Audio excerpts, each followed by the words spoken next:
भारत में एंटीबायोटिक के इस्तेमाल में लापरवाही से बढ़ती लाइलाज बीमारियां।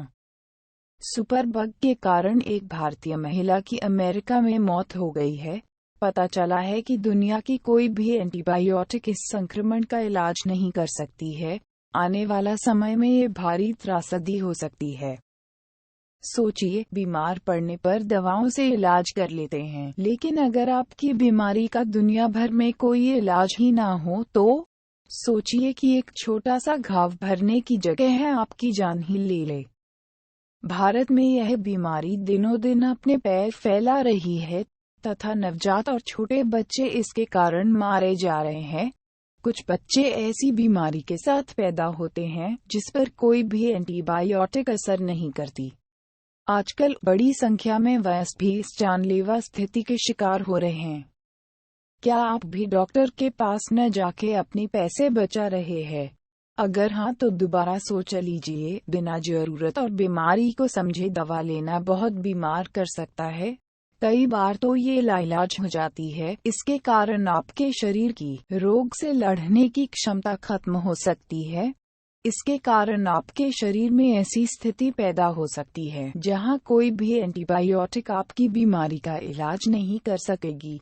सर्दी और न्यूमोनिया जैसी साधारण बीमारियां आपकी जान ले सकती हैं। इन्फेक्शन से ग्रस्त मरीजों की संख्या अप्रत्याशित तौर पर बढ़ रही है। शोधकर्ताओं का कहना है कि भारत में ऐसे जीवाणु बड़ी संख्या में मौजूद हैं जिन पर किसी भी एंटीबायोटिक का कोई असर नहीं होता। यहाँ के पानी, नालों, जानवरों, मिट्टी और बड़ी तादाद में इंसानों के अंदर ऐसे जीवाणु पाए गए हैं जिनका इलाज दुनिया की कोई भी एंटीबायोटिक दवा नहीं कर सकती है। भारत में एंटीबायोटिक के इस्तेमाल को लेकर जागरूकता का इतना अभाव है कि लोग सर्दी और जुकाम जैसी स्थिति में भी एंटीबायोटिक खा लेते हैं। याद रखिए, केवल जीवाणुओं के संक्रमण में एंटीबायोटिक असर करता है, फंगल और वायरल संक्रमण पर नहीं। बिना डॉक्टरी सलाह के एंटीबायोटिक खाना ऐसा ही है जैसे कि आप जहर खाकर बीमारी का इलाज कर रहे हैं। भारत में कुछ ऐसे संक्रमण मिले हैं जिसका इलाज दुनिया के किसी भी डॉक्टर के पास नहीं है, और इस तरह के लाइलाज जीवाणुओं के संक्रमण का खतरा और भी बढ़ रहा है। अभी भी आप बिना डॉक्टर की पर्ची के आसानी से किसी दवा दुकान में जाकर एंटीबायोटिक खरीद सकते हैं। इसके कारण एंटीबायोटिक्स के बेअसर होने के मामलों की सुनामी आ गई है। भारत में साफ सफाई को लेकर जागरूकता बहुत कम है। भारत में अभी भी लोग खुले में शौच करते हैं।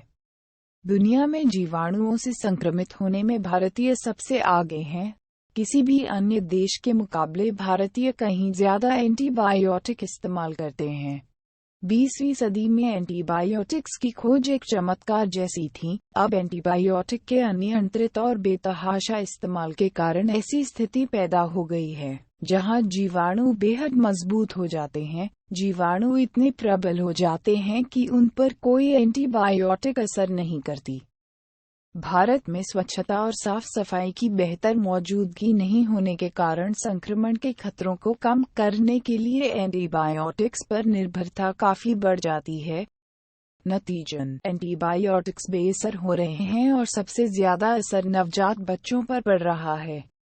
भारत के टॉप शिशु रोग विशेषज्ञों का मानना है कि तुरंत पैदा होने वाले नवजातों के अंदर इस तरह के संक्रमणों की मौजूदगी बताती है कि समाज और गर्भवती महिलाओं के अंदर बड़ी संख्या में ऐसे जीवाणु मौजूद हैं।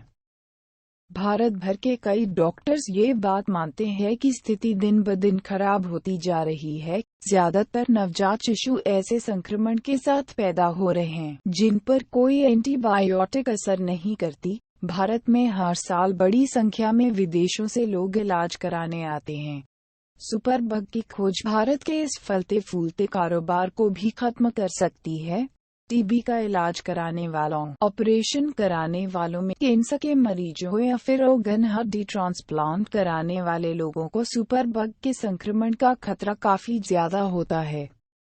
भारत में सबसे ज्यादा टीबी के मरीज पाए जाते हैं, जिनमें से 10% में सुपरबग पाया गया है, जो कि बहुत ही चिंताजनक है।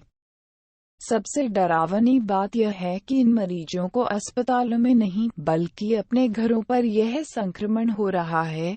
ऐसे में इस महामारी को रोकना काफी मुश्किल है। अगर सरकार गंभीर और जल्दी कार्यवाही नहीं करती है तो जल्द ही भारत में टीबी लाइलाज बीमारी हो जाएगी। इसके मरीजों को किसी भी एंटीबायोटिक से ठीक नहीं किया जा सकेगा। हाल के वर्षों तक डॉक्टर्स बच्चों को संक्रमण के खतरे से बचाने के लिए हाथ खोलकर एंटीबायोटिक के टीके लगाया करते थे। कई जगहों पर तो यह बदस्तूर चालू है। अब इस बारे में मेडिकल काउंसिल ऑफ इंडिया गंभीरता दिखा रही है। स्थिति अभी बेहद गंभीर है। वैज्ञानिकों ने पशुपालन पर एक शोध किया। इसमें जिन मुर्गे मुर्गियों की जांच की गई उनमें से 40% के अंदर ऐसे जीवाणु पाए गए जिन पर कोई भी एंटीबायोटिक्स असर नहीं करती। ऐसे मुर्गों को जब लोग खाते हैं तो ये जीवाणु उनके अंदर भी चले जाते हैं।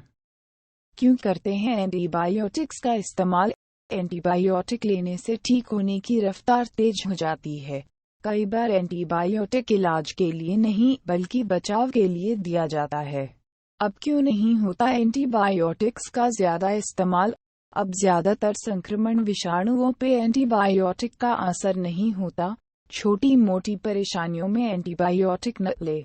ऐसा करने पर गंभीर बीमारियां होने पर एंटीबायोटिक्स का असर कम हो जाता है। किन्हें है इन्फेक्शन का ज्यादा खतरा? 60 साल से अधिक उम्र के लोग, नवजात बच्चे, खासतौर पर जन्म लेने के पहले 72 घंटों के दौरान दिल की बीमारी के मरीज, डायबिटीज की ऐसे मरीज जिन्हें इंसुलिन लेना पड़ता है, ऐसे लोग जिनके शरीर की रोग प्रतिरोध क्षमता कमजोर है। किन परिस्थितियों में एंटीबायोटिक्स का इस्तेमाल करना चाहिए तथा अपने डॉक्टर की सलाह अवश्य लें। दोस्तों, आप कभी भी बिना डॉक्टर की सलाह के कोई दवाई न लें। कुछ पैसों के लिए अपनी जिंदगी दांव पे न लगाएं। डॉक्टर की फीस आपके शरीर और जिंदगी से बहुत कम होती है। हमारे चैनल को सब्सक्राइब करें। धन्यवाद।